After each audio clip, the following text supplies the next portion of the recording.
Começou hoje a fase final da reforma da Previdência na comissão especial que analisa o texto, a leitura do relatório. A proposta do relator, deputado Samuel Moreira, traz uma série de mudanças em relação ao projeto do governo. Entre elas, alterações na regra de transição, na aposentadoria rural e no benefício de prestação continuada. Na semana que vem começa a discussão desse novo texto e quem traz mais detalhes para a gente ao vivo é o repórter Daniel Ito. Oi, Daniel, boa noite.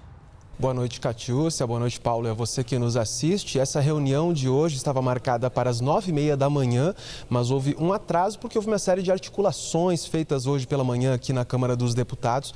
Havia o risco de que a oposição obstruísse a leitura desse relatório e aí foi feita a busca de um acordo. Esse acerto foi feito de que os líderes do partido teriam a palavra antes da leitura desse relatório. A reunião começou por volta das 10h30 da manhã, mas depois da fala de todos os líderes, o relator, deputado Samuel Moreira, do PSDB de São Paulo, só começou a ler de fato o relatório à 1h da tarde. A leitura desse relatório durou cerca de 2h30, um parecer que tem mais de 150 páginas e traz diversas alterações para a reforma da Previdência em relação àquela proposta que foi apresentada há alguns meses pelo governo federal. E a gente preparou uma reportagem para mostrar para você quais são essas alterações na proposta do relator. Confira. O texto do relator, deputado Samuel Moreira, tem 114 páginas, além dos anexos. São 157 ao todo. O relatório manteve a regra geral proposta pelo governo. A idade mínima de 65 anos para os homens e 62 para as mulheres. Já o tempo mínimo de contribuição muda. No relatório, ele ficou em 20 anos para os homens e 15 para as mulheres. A proposta do governo era de 20 anos para todos. Para o trabalhador do campo, o relator propôs idade mínima de 60 anos para os homens, com 20 de contribuição, e 55 para as mulheres, com 15 de contribuição. A ideia do governo era de 60 anos para homens e mulheres, com 20 de contribuição. Ainda pelo relatório, o benefício de prestação continuada volta à regra atual.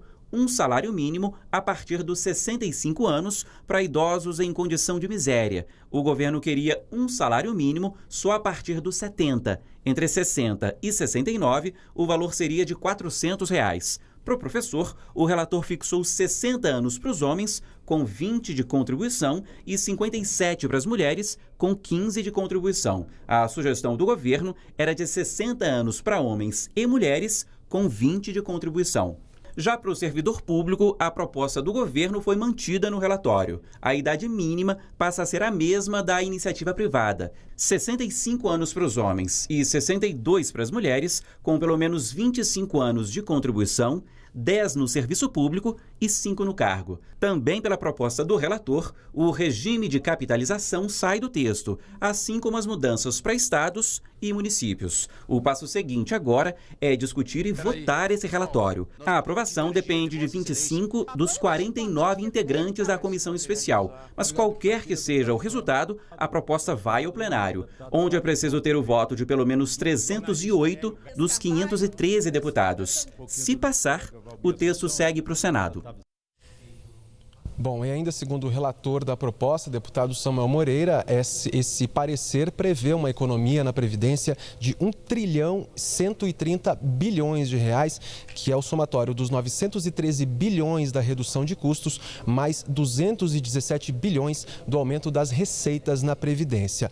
Após a leitura do parecer, como já havia sido acordado entre os deputados, houve um pedido de vista coletivo para que todos os integrantes da comissão tivessem tempo para analisar o texto, apreciar o texto. Esse pedido de vista vai durar 2 sessões, no caso, sexta-feira e segunda-feira. Provavelmente na terça-feira, na reunião da comissão, vão começar os debates sobre esse parecer que foi lido hoje pelo relator da reforma da Previdência aqui na comissão especial. E todos os inscritos, os deputados que se inscreverem, vão ter direito a falar durante esses debates. Isso também faz parte do acordo. O presidente da comissão, deputado Marcelo Ramos, ainda não marcou a data da votação da reforma da Previdência na comissão especial. Bom, e após a leitura desse parecer hoje aqui na comissão da Câmara dos Deputados, tanto o relator quanto outros deputados se manifestaram a respeito dessa proposta e a gente tem aí mais uma reportagem mostrando essa repercussão para você. Confira. O relator da reforma da Previdência, deputado Samuel Moreira, diz que agora o trabalho é para que haja um entendimento com os deputados em relação ao texto. Ele não descarta alterações para melhorar o relatório. Eu ouvi muitos parlamentares. Agora, eu não acerto tudo, eu fiz o que eu pude.